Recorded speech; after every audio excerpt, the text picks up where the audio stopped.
Assalamualaikum warahmatullahi wabarakatuh. Perkenalkan, di sini saya akan membahas soal tentang pertemuan kelima, yaitu unemployment atau pengangguran. Di sini kita dilihatkan tabel, yaitu penduduk usia kerja, angkatan kerja, dan pekerja. Di sini kita akan mencari tingkat pengangguran dan tingkat partisipasi angkatan kerja. Sebelum mencari, kita harus tahu dulu nih, rumusnya bagaimana untuk tingkat pengangguran. Nah, tingkat pengangguran itu rumusnya adalah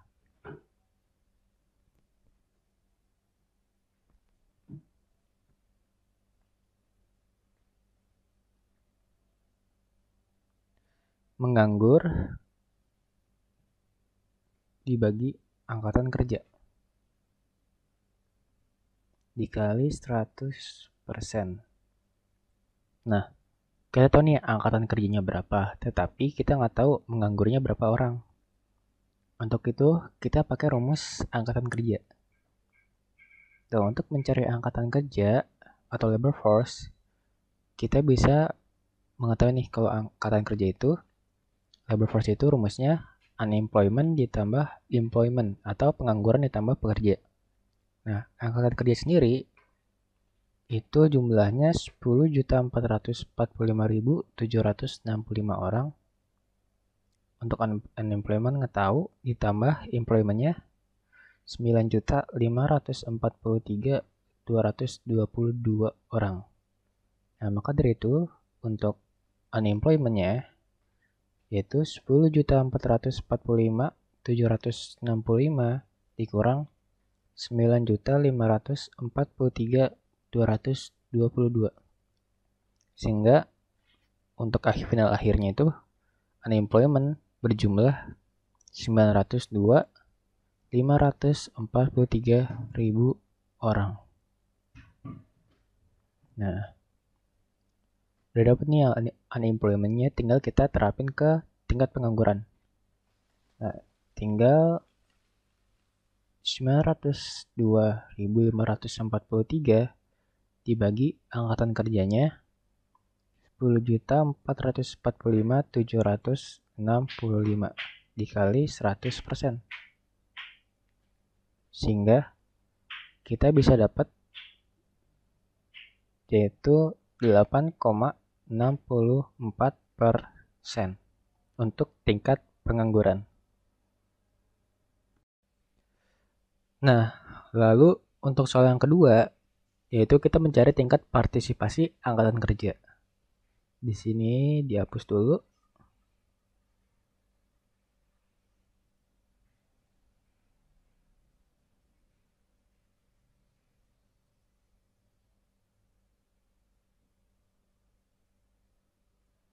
Kita tulis ulang. Kalau hasilnya itu 8,64%.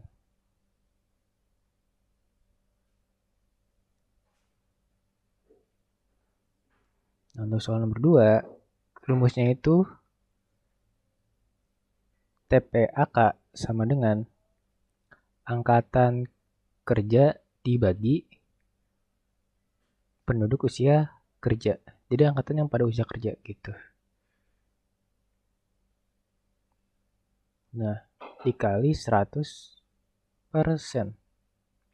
Nah, karena keduanya kita udah tahu nih berapa-berapanya, jadi tinggal kita masukkan aja langsung. Angkatan kerja itu 10.445.765 dibagi 15.030.071 dikali 100%. Dan hasilnya adalah 69,50% atau 69,49%. Nah, ini yang dibuletin. Kita bisa pakai yang ini sih. Jadi yang bisa pakai.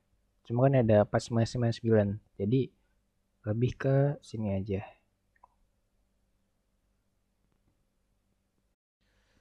Nah, karena pembahasannya udah kelar nih terkait dua soal ini, mungkin aku bakal ngasih penjelasan tentang pengangguran friksional dan pengangguran struktural. Nah, Berdasarkan MenQ, pengangguran profesional itu terjadi apabila pekerja menghabiskan waktu untuk mencari pekerjaan yang sesuai dengan keahlian dan selera. Sifatnya ini sementara atau jangka pendek bagi sebagian besar pekerja karena perubahan pasar tenaga kerja. Nah, ini terjadi karena pekerja memiliki kemampuan, preferensi yang berbeda, dan pekerja memiliki persyaratan keterampilan yang berbeda. Nah, ini tuh lebih kepada informasi tentang lowongan kerjanya. Jadi, harusnya nih informasi ini mungkin harus lebih sempurna gitu. Maksudnya tuh lebih detail. Kan si calon pekerja ini tuh punya selera yang berbeda-beda gitu. Dia maunya ini, itu gitu. Nah, dari perusahaan harusnya itu memberi tentang informasi yang signifikan gitu. Bukan benefitnya apa kalau masuk ke sini gitu. Terus yang mereka butuhin itu apa?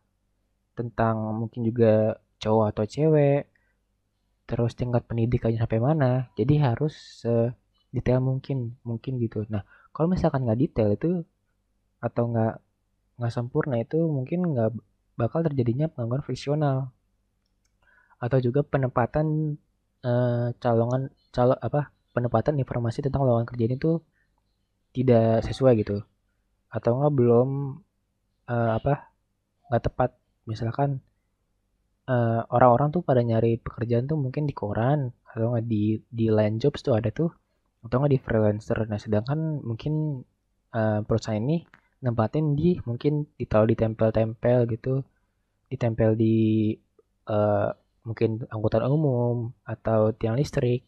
Nah itu mungkin kurang efektif yang bisa menyebabkan perubahan friksional. Nah ini lebih ke informasinya yang tidak sempurna. Nah terus kalau yang struktural itu apa? Kalau struktural itu terjadi apabila terdapat lebih sedikit pekerjaan dibandingkan bekerja. Biasanya terjadi dalam jangka panjang.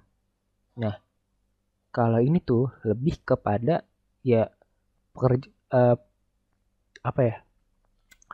Lowongan pekerja ini lebih sedikit dibandingkan pekerjanya yang membludak gitu. Mungkin Indonesia juga termasuk ke pembangunan struktural gitu ya. Karena kan kita tahu Indonesia itu kan jumlah pekerjaan itu banyak banget. Sedangkan sekarang kita bisa lihat itu lowongan pekerjaan itu sedikit, makanya terjadi pengangguran. Nah, mungkin itu bisa ke situ. Nah, ini lebih ke perbandingan dari jumlahnya aja kalau pengangguran struktural. Nah, itu terjadi karena apa? Bisa terjadi kayak perubahan teknologi, perubahan dari apa? Perubahan dari misalkan dari uh, kita tuh dulu kan bercocok kita kan pekerja utama tuh bercocok tanam gitu kan. Kayak misalkan Singapura itu dulunya bercocok tanam nih. Terus mereka berpindah ke industri. Nah, itu bisa menyebabkan struktural juga tuh. Karena kan yang petani ini tuh mau dikemanain gitu. Nanti aturan mereka punya kemampuan di bidang lahan, terus berubah ke teknologi. Itu mungkin beradaptasi dulu gitu. Jadi mereka bisa menyebabkan pengangguran struktural begitu. Nah, untuk pembahasannya kita sudahi sampai sini saja. Terima kasih atas perhatiannya karena telah menonton video ini dan semoga apa yang saya bahas dan saya ajarkan dapat bermanfaat bagi kalian semua. Terima kasih. Wassalamualaikum warahmatullahi wabarakatuh.